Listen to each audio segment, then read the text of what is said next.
শ্রীরামপুরের gate. এই গেটটা মানে হচ্ছে আমরা শ্রীরামপুরের গেট। আর এই উল্টো দিকেই জগন্নাথ মন্দির আর স্নান মঞ্চ, এই মাঠে রথের মেলা হয়। আর এই উল্টো দিকেই রথ। হাই ফ্রেন্ডস, কেমন আছো তোমরা? দেখো, আমি এখন আছি শ্রীরামপুর মাহেশে। এখানে জগন্নাথ দেবের স্নান যাত্রা হবে। তো আমার বাড়ি যেহেতু শ্রীরামপুরে, তো বুঝতেই পারছো জগন্নাথ দেবের স্নান যাত্রা মানেই রথ সামনে এগিয়ে আসছে। একটা খুব মজা লাগতো ছোটোবেলা থেকে। তো তোমাদের আমি দেখাবো স্নান যাত্রাটা, তো দেখতে থাকো ব্লগটা। সুতরাং বুঝতেই পারছো শ্রীরামপুরের মাহেশের রথ বা মহাপ্রভুর স্নান যাত্রা একটা আলাদা মাত্রা আনে। 626 বছরের পা দিল হুগলির মাহেশের এই জগন্নাথ দেবের স্নান যাত্রা। পুরীতে যেমন 12 বছর অন্তর নবকলেবর হয়, তেমনই কিন্তু মাহেশে হয় না। এখানে বিগ্রহের কোনো পরিবর্তন করা হয় না। এত বছর ধরে একই বিগ্রহে পুজো করা হচ্ছে। আর সকালে বলরাম, জগন্নাথ ও সুভদ্রাকে মন্দিরের গর্ভগৃহ থেকে বের করে মন্দিরের বারান্দায় রাখা হয়। তখন সবাই আমরা বিগ্রহকে স্পর্শ করতে পারি। রূপোর ছাগনি এবং রূপোর ঘোড়া দিয়ে ওনাকে 28 ঘড়া গঙ্গা জল এবং 1.5 মণ দুধ দিয়ে ওনাকে স্নান করালাম। আজকের দিনে বলা হয় জগন্নাথ দেবের জন্মদিন, শুভ আবির্ভাব দিবস এবং চন্দন যাত্রার উদযাপন দিবস আজকের দিনকে বলা হয়। আজকে সারাদিন ব্যাপী আমাদের পূজা অর্চনা চলবে। আমাদের সকাল থেকেই আমাদের অবকাশ বেশে ধারণ করানো হয়েছে এবং বিভিন্ন পূজা ক্রিয়াকর্ম, অভিষেক স্নান, সমস্ত রকম আমাদের পূজা ক্রিয়াকর্ম চলেছে। 28 ঘড়া গঙ্গা জল এবং 1.5 মণ দুধ দিয়ে ওনাকে স্নান করালাম। আমাদের অবকাশ বেশ ধারণ করানো হয়েছে। তারপরে আমরা এখন সিঙ্গার বেশে ধারণ করাচ্ছি। এই সিঙ্গার বেশের পর আমাদের ভোগ নিবেদন করতে হবে এবং তার পরবর্তীকালে আমরা ঠিক সকাল 9টার সময় আমরা গজ বেশে ধারণ করাবো।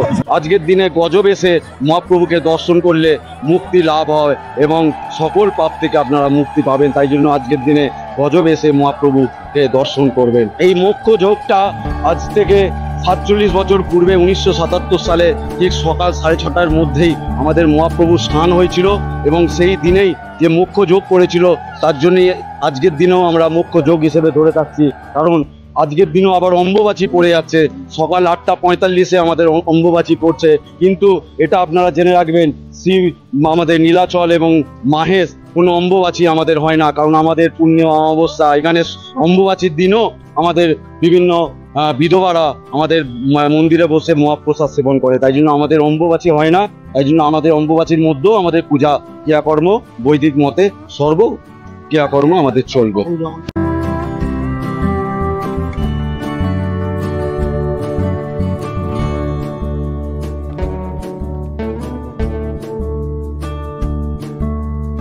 সারাদিন ব্যাপী পুজো অর্চনা চলবে। বিকেল 4টের সময় আমাদের বৈকালী ভোগ হবে এবং দুপুর 12টার সময় আমাদের গজ ভোগ হবে। ওনাকে লাড্ডু ভোগ দেওয়া হবে, কারণ উনি গজ বেশে আজকে ধারণ করছেন। এবং ঠিক সন্ধ্যা 6:30 নাগাদ আমাদের এই স্নান বেদি থেকেই মহাপ্রভু গজবেশী উনি দর্শন দেবেন এবং সন্ধ্যা আরতি আমাদের স্নান বেদি থেকেই হবে এবং ওইখানেই আমাদের অন্নভোগ নিবেদন হবে। এবং মাহেশের যে প্রসিদ্ধ শীতল ভোগ, যেটা হাতিপায়া লুচি নামে প্রসিদ্ধ, সেই হাতিপায়া লুচি এবং অন্নভোগ আমরা মহাপ্রভুর স্নান বেদিতেই সন্ধ্যাবেলায় আমরা মহাপ্রভুকে নিবেদন। প্রচলিত রীতি অনুযায়ী জগন্নাথ দেবের এবার জ্বর আসবে এবং মন্দির 15 দিনের জন্য বন্ধ থাকবে।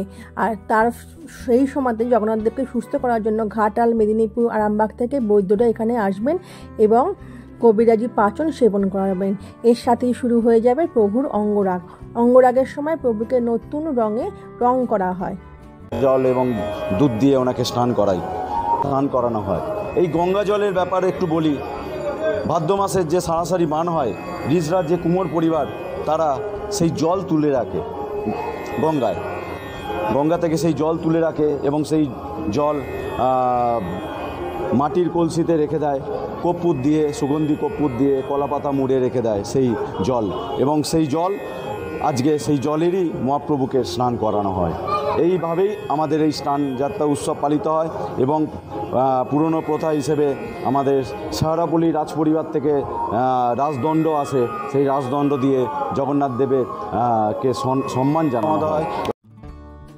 প্রভুকে যে নতুন রঙে রং করা হয় তা কিন্তু সম্পূর্ণ বিসর্জ রঙে করা হয়। যেমন শঙ্খ থেকে সাদা রং, তেঁতুলের বীজ থেকে আঠা, কাজল হয় কাজল লতার ভূষো কালি থেকে। এখানে দেখো ভক্তরা দুধ সংগ্রহ করছে, যে দুধে গঙ্গা জলে প্রভুকে স্নান করানো হয়েছিল সেই জলটা এখান দিয়ে বেরোচ্ছে, তো এখান থেকে সবাই সংগ্রহ করেন।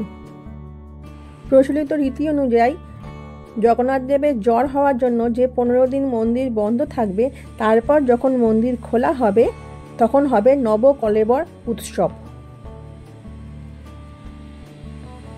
তখন জগন্নাথ দেবকে রাজবেশ ধারণ করানো হবে। তারপর হবে রথযাত্রা উৎসব। রথে চড়ে জগন্নাথ, বলরাম, সুভদ্রা যাবেন মাসির বাড়ি। এইভাবেই যুগ যুগ ধরে ঐতিহাসিক মাহেশের স্নানযাত্রা রথযাত্রা উৎসব পালিত হয়ে আসছে। এখানে দেখো কিছু কাঠের পুতুল বিক্রি হচ্ছে, এটা পূর্ব বর্ধমান থেকে নেওয়া এসছে, একদম কাঠেরই জিনিস এগুলো সব, মন্দির চত্বরে বিক্রি হচ্ছে। এখানে দেখো এই দেখো মাঠে, এই মাঠেই স্নানযাত্রা বেদি করা আছে, আর এই মাঠেই মেলা হবে, রথযাত্রা যেদিনকে হবে সেদিন থেকে মেলা শুরু হবে। তোমাদের সব দেখাবো পরের ব্লগে।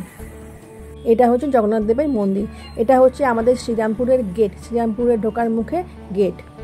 মন্দিরের প্রধান পুরোহিত পিয়াল অধিকারী আমাদের জগন্নাথ দেব সম্বন্ধে অনেক তথ্য দিলেন। মাসির বাড়ির দিকে যাবে, ওই দিকে মাসির বাড়ি, আর এদিকে জগন্নাথ বাড়ি আর মেলার মাঠ।